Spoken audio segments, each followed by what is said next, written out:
I grew up in a Catholic home.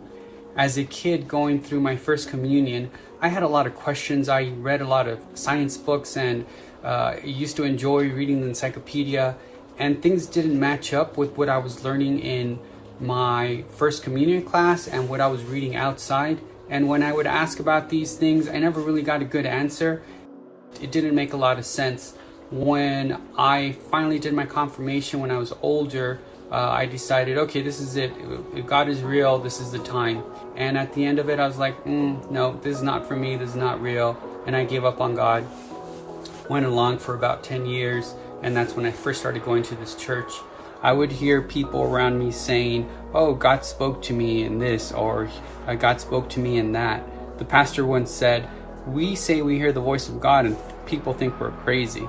And sitting in the pews, I agreed with him. I thought, if you're hearing voices in your head, it's probably not a good thing. So my prayer was this: God, even if you never speak to me, because up to that point I had never heard his voice, I'm still going to serve you. I'm dedicating my life to you. I'm going to serve your kingdom. I'm going to serve you. I'm not exactly sure what that looks like or what that means, but my life is yours. But it did come to a point where I had to make a decision where I was either going to get baptized or I was not. And I decided, you know what? I'm gonna do it. And 2 weeks in, I had this dream. In the dream, this guy shows up and I can't see his face. I just see from the neck down, he's wearing white, and he begins to talk to me, and he says, all the questions you have, kind of talking about all the science related questions I had, he says, it is what it is. It doesn't sound like much. It came down to trust, where I could trust the voice that was speaking to me. There was this immense trust I had for the voice. And later on, when I began to read the Bible and I got into the Old Testament, and I read when they asked God what his name was, he says, I am who I am. And that seemed so weird that I kind of received the same kind of wording in the dream. The thing about Jesus is he's so cool. I always thought, going to the church, hearing about Jesus, that, he's like some guy from the past, and he has sandals and a robe, and well, he was wearing a robe in the dream. He was very modern. It wasn't like he was like stuck in the past. He was like up to date. He was very forward looking. This guy, he shows me this table, and it's a big white table. Now I'm giving you the very literate what I actually saw in the dream, which doesn't make a lot of sense, but it's pretty interesting. So there was this big white table. I don't know if you've ever been to a McDonald's where they have those LED lights on the tables where you touch it and different lights come on. That's kind of what this table looked like. It was a translucent white, and underneath there was little lights, and all the little lights represented people, and the surface represented the earth.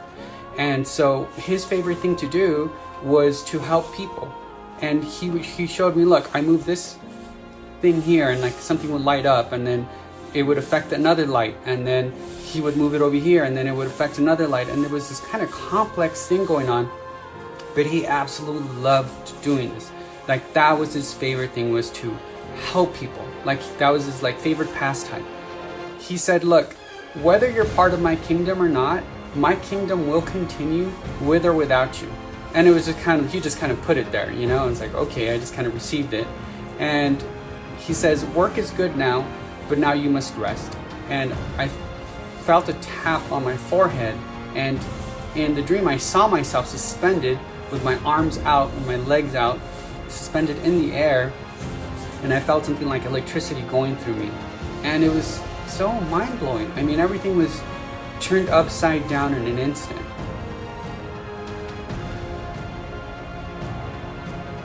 I didn't want to wake up from the dream. I didn't believe in God. I didn't believe in Jesus. I didn't believe in the Bible. I had just met the creator of the universe. I think I just met Jesus.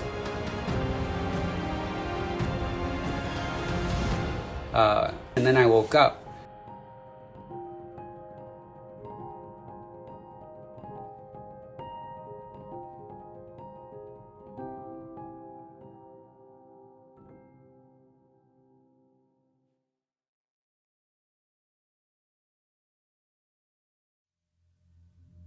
things were never the same.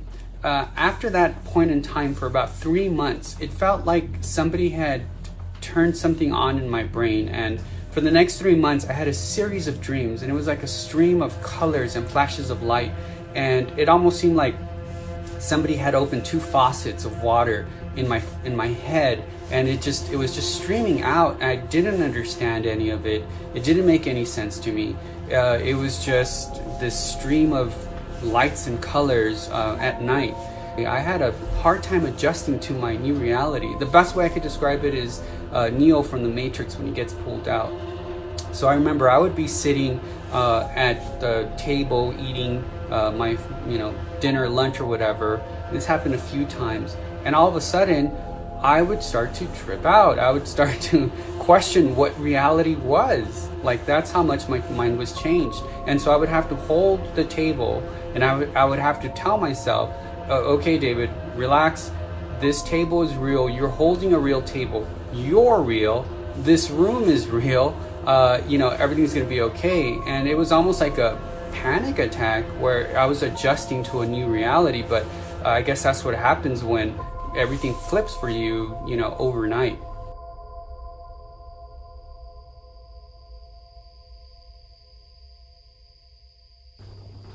And so after this happened, I began to become convicted of a lot of different things I had done in the past, and people I had wronged.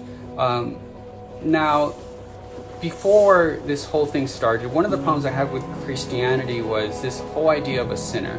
My response was, you don't know me, you don't know anything about me. How can you call me a sinner?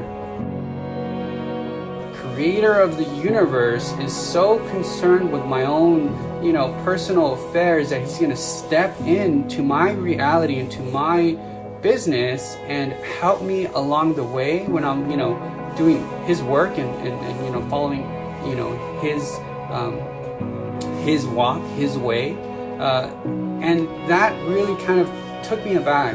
And it's like, wait a minute, I'm no one for him to be doing this for. I'm nothing. And then I realized I'm a sinner. And that really just broke my heart.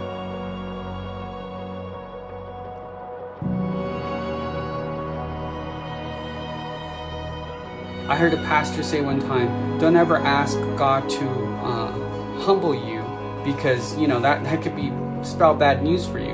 And at the time I wasn't a believer, but it made sense to me. It's like, yeah, sure, you probably don't want to do that. But I never thought I would be humbled by nothing but love.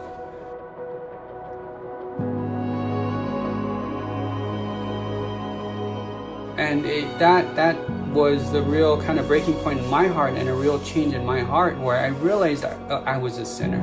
And so it gave me a humbleness that I didn't have before. And the 15 years since that happened, life has not been the same. Everything changed, and the dreams continued. And I kept, it started small, and then it kept getting more. It's every day, every week, every month, it's just something new. It's an amazing, amazing experience.